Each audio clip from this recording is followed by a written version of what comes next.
Thought I'd do a quick video on the compost piles I got going. I've got 3 of them going here. I'll show you real quick.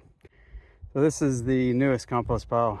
I've got a combination of grass clippings, kitchen scraps, which are all brown or green.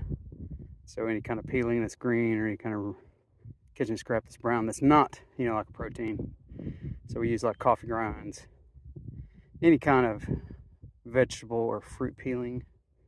Certainly leafy vegetables are all good. And then we also use cardboard, and I shred this cardboard with a shredder I got off Amazon. You can go to Amazon, look at the Amazon Basics 20 sheet crosscut shredder. See a video. There's lots of videos, but mine's on there. Shows you how well that works for shredding up cardboard. So I put that in there.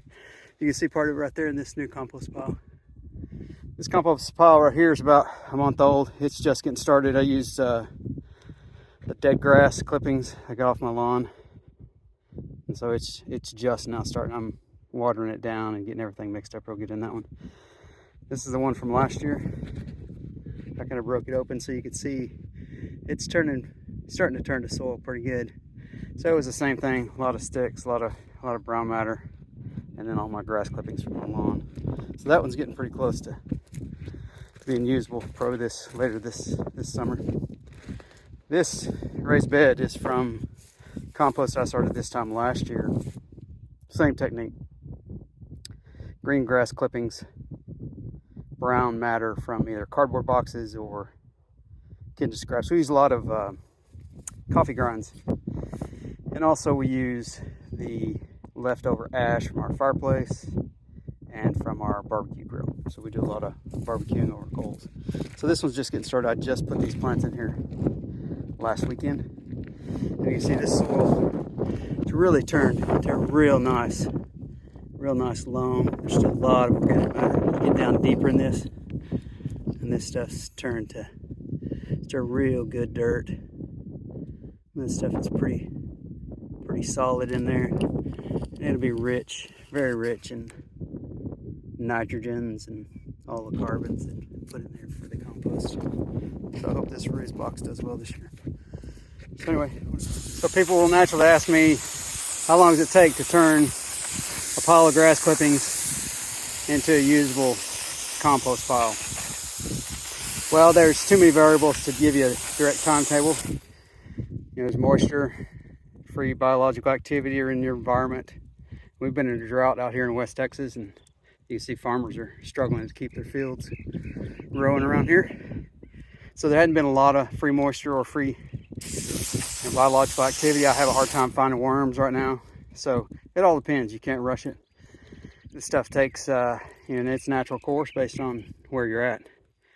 So like I said, that's brand new. I just scalped my grass a couple weeks ago. I don't expect that'll be ready to use until next summer. This was started at the end of mowing season last year. So what is this, 6 months old maybe? So, and like I said, it's been very dry here. So keeping it turned and watered has been a real challenge. Obviously you can tell I do have a lot of available grass clippings. That's one mow right there. I mow about an acre worth of Bermuda every week. So it just depends, and that's a year old. I just, got this into productive state. I suspect if we had regular spring rains around here, this would go a little faster if I did a better job of rotating it. It would probably be more productive. So all depends. You can't rush it. You just gotta watch it.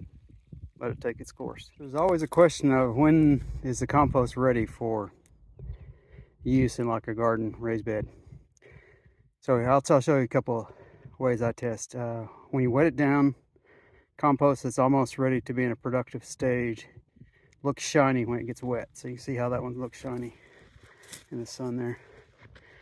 I wet this the same time I wet this brand new one down, and look how dull it looks. So you can't even see the shine. That just means the water's running right through it, where this one has some quality to hold the water.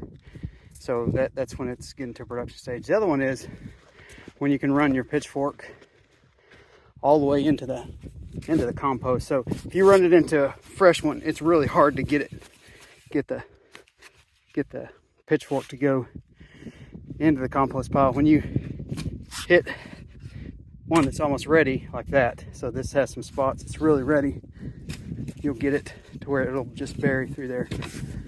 This one's not quite to the stage because you can tell it has some resistance down in there, but it's getting there. And you can also see it's still pretty dry. If you take a compost that's in a productive stage, it's just like dirt. See, it just buries down in there.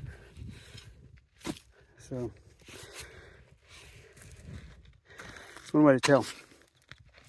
So this one's getting there. That one's brand new. That's about a year old.